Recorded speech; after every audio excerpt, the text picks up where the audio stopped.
AP మంత్రి అనగాని సత్యప్రసాద్ మాట్లాడుతున్నారు. ఇప్పుడు లైవ్ చూద్దాం. ఆ పత్రికలో అన్ని తప్పులు తడకలని రాసుకుంటూ దాన్ని కూడా ఎప్పటికప్పుడు సోషల్ మీడియాలో చేస్తా ఉన్నారు. ఎట్టి పరిస్థితుల్లో కూడా ఇలాంటి హత్యలు కానీ హత్య ప్రేరేపించిన వాళ్ళని కానీ లేకపోతే ఎలాంటి అసంఘటిత సంఘటనలో కానీ అలాగే మహిళల్ని ముఖ్యంగా ఇక్కడ కించపరిచే విధంగా ఎలాంటి కార్యక్రమం జరిగినా కూడా ఈ ప్రభుత్వం ఊరుకోదని చెప్పి హెచ్చరించడం కోసమే ఈరోజు మేము పెడతా ఉన్నాం. ఈరోజు బంగారయ్య గారు అవ్వచ్చు, తప్పకుండా ఆ కుటుంబానికి తెలుగుదేశం పార్టీ అండగా ఉంటుంది.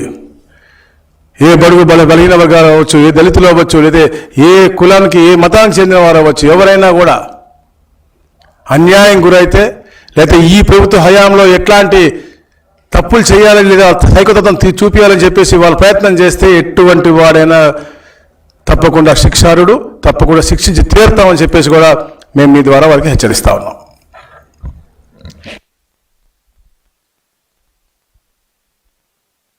డెఫినెట్గా ఆ సైకో నాయకులు ప్రేరేపించినటువంటి హత్య ఒక వెనకబడిన వర్గాలు కష్టపడి పైకి వస్తున్నటువంటి సామాన్య మనిషి, అలాంటి మనిషిని అతని గ్రోత్ని జీర్ణించుకోలేక కుట్రతో పడినటువంటి హత్య ఇది.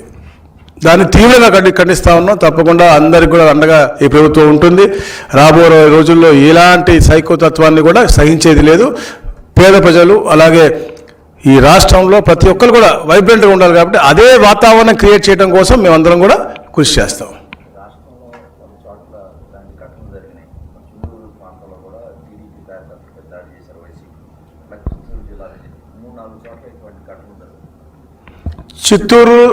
చిత్తూరు జిల్లాలో అది జల్లికట్టు దగ్గర జరిగినటువంటి విషయం. అది పాతది వీడియో. అది అంటే అది సైకోతత్వం చెప్పా కదా. ఎప్పుడో 3 సంవత్సరాల ముందు ఉన్నటువంటి జల్లికట్టు ఆ ఫోటోలు పెట్టి ఆ వీడియోస్ తిప్పుకుంటే మళ్ళీ రప్ప అని వీడియోస్ తిప్పుతూ ఉన్నారు. అంటే అది సైకో బెదిరించాలి, అణిచివేయాలి, ఎవరు కూడా పైకి ఎదగకూడదు, లేకపోతే ఎవరు కూడా మాకు ఎదురు రాకూడదు అనే తత్వంతో వాళ్ళకు ఉన్నటువంటి ఇది చూపించారు. వాళ్ళ మీద కూడా యాక్షన్ తీసుకుంటా ఉన్నారు. తప్పకుండా ఎవరైనా వాళ్ళు కూడా సుండూరులో కూడా ఇలాంటి ఇష్యూ ఫ్లెక్సీ ఇష్యూ వచ్చింది. ఎవరైతే చెప్పిన ఇలాంటి ప్రేరేపిస్తారో ఎవరిని కూడా క్షమించేది లేదని చెప్పేసి కూడా చాలా క్లియర్ మెసేజ్ ఇస్తా ఉన్నాం.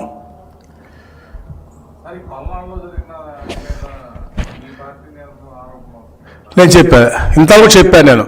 2 వర్గాలు, 2 అంటే కుటుంబాల మధ్య గొడవది, అదేమి పార్టీలది కాదు.